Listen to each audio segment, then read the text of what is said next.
नमस्ते। आज हम बात करने वाले हैं 2026 के अब तक के सफ़र के बारे में। देखिए, इस साल की पहली तिमाही में भारत ने बहुत कुछ देखा है। एक तरफ ज़बरदस्त जश्न के मौके आए, तो वहीं दूसरी ओर कुछ बड़ी चुनौतियां भी हमारे सामने खड़ी हैं। तो आइए मिलकर इन सब पर एक नज़र डालते हैं और समझने की कोशिश करते हैं कि इन सब का हमारे लिए मतलब क्या है। तो चलिए शुरुआत करते हैं सबसे बड़ी और सबसे धमाकेदार खबर से। भारत ने एक बार फिर T20 वर्ल्ड कप जीतकर इतिहास रच दिया है। मतलब लगातार दूसरी बार चैंपियन बनना, ये वाकई एक कमाल की उपलब्धि है, जिसने पूरे देश को जश्न में डुबो दिया। अच्छा, तो इस पूरी तस्वीर को ठीक से समझने के लिए हम इसे 5 हिस्सों में देखेंगे। पहले बात करेंगे राष्ट्रीय सुर्खियों की, फिर देखेंगे कि अंतर्राष्ट्रीय मंच पर क्या हो रहा है, और उसके बाद जानेंगे कि हमारे आर्थिक माहौल, समाज और पर्यावरण पर इसका क्या असर पड़ रहा है। तो सबसे पहले देश के अंदर असल में चल क्या रहा है, वो कौन सी बड़ी खबरें हैं जो सुर्खियां बटोर रही हैं और जिन पर चर्चा हो रही है। चलिए सबसे पहले उन्हीं पर नजर डालते हैं। साल की शुरुआत तो वाकई जोरदार रही है। देखिए, एक तरफ वर्ल्ड कप की वो ऐतिहासिक जीत और दूसरी तरफ नई दिल्ली में 33,500 करोड़ रुपए के बड़े इंफ्रास्ट्रक्चर प्रोजेक्ट्स का ऐलान हुआ है, जो शहर की तस्वीर बदल सकते हैं। साथ ही यूरोपीय संघ के साथ हमारा फ्री ट्रेड एग्रीमेंट और भी मजबूत हुआ है। ये सब देश की तरक्की के बहुत बड़े संकेत हैं। लेकिन इन सारी कामयाबियों और जश्न के बीच एक आंकड़ा ऐसा भी है जो हमें थोड़ा रुक कर सोचने पर मजबूर करता है। वर्ल्ड हैप्पीनेस रिपोर्ट 2026 में भारत को 116वां स्थान मिला है। ये हमें याद दिलाता है कि आर्थिक तरक्की तो ठीक है, पर हमारे लोगों की खुशी और भलाई भी उतनी ही जरूरी है। अब यहां से मामला और भी दिलचस्प हो जाता है। एक ऐसी दुनिया जहां तनाव लगातार बढ़ रहा है, वहां भारत अपनी जगह कैसे बना रहा है। चलिए देखते हैं कि ग्लोबल स्टेज पर हमारी रणनीति आखिर है क्या। यहां देखिए, एक तरफ अमेरिका ईरान के तनाव से तेल का संकट गहरा रहा है, जिससे पूरी दुनिया के बाजार में उथल-पुथल मची हुई है।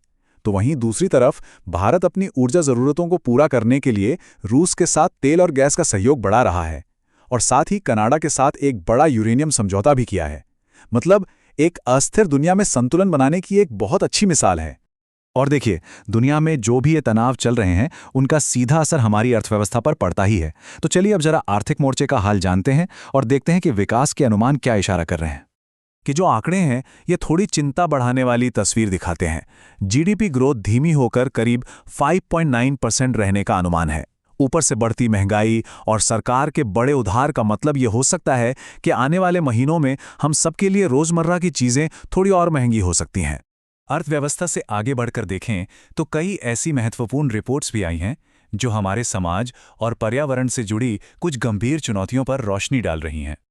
ये टेबल कुछ कड़वी सच्चाइयों को हमारे सामने रखती है। खराब मौसम का असर हमारे किसानों और गेहूं के उत्पादन पर पड़ रहा है। पर्यावरण की बात करें तो 2025 में लगभग हर दिन देश में कहीं ना कहीं कोई बड़ी मौसमी घटना हुई, जिसमें 4,400 से ज्यादा लोगों की जान चली गई। और स्वास्थ्य के मोर्चे पर बच्चों में बढ़ता मोटापा एक बहुत बड़ी चिंता बनकर उभरा है। ये सिर्फ आंकड़े नहीं हैं, ये वो असली मुद्दे हैं जो लोगों की जिंदगी पर सीधा असर डाल रहे हैं। लेकिन हर तरफ सिर्फ निराशा ही नहीं है। विज्ञान के क्षेत्र में कुछ कमाल की चीजें भी हो रही हैं। भारत में अपना पहला ओटीक आधारित प्लांट शुरू किया है। अगर आसान शब्दों में कहूं तो ये एक ऐसी शानदार तकनीक है जो समुद्र के गर्म और ठंडे पानी के तापमान के फर्क का इस्तेमाल करके बिजली बनाती है और साथ ही पीने का साफ पानी भी तैयार करती है। और इन सभी गंभीर खबरों के बीच ये याद रखना भी जरूरी है कि जिंदगी चलती रहती है। जहां खुसरो जैसे शानदार सांस्कृतिक कार्यक्रम हमें हमारी समृद्ध विरासत की याद दिलाते हैं और मुश्किल वक्त में भी हम सबको एक साथ जोड़ते हैं। तो हमने काफी कुछ देख लिया है। अब अगर इस पूरी चर्चा में से सिर्फ कुछ सबसे जरूरी बातें याद रखनी हो तो ये रहे वो 5 पॉइंट्स जो सबको जरूर पता होने चाहिए। तो 2026 की पहली तिमाही की कहानी कुछ ऐसी है।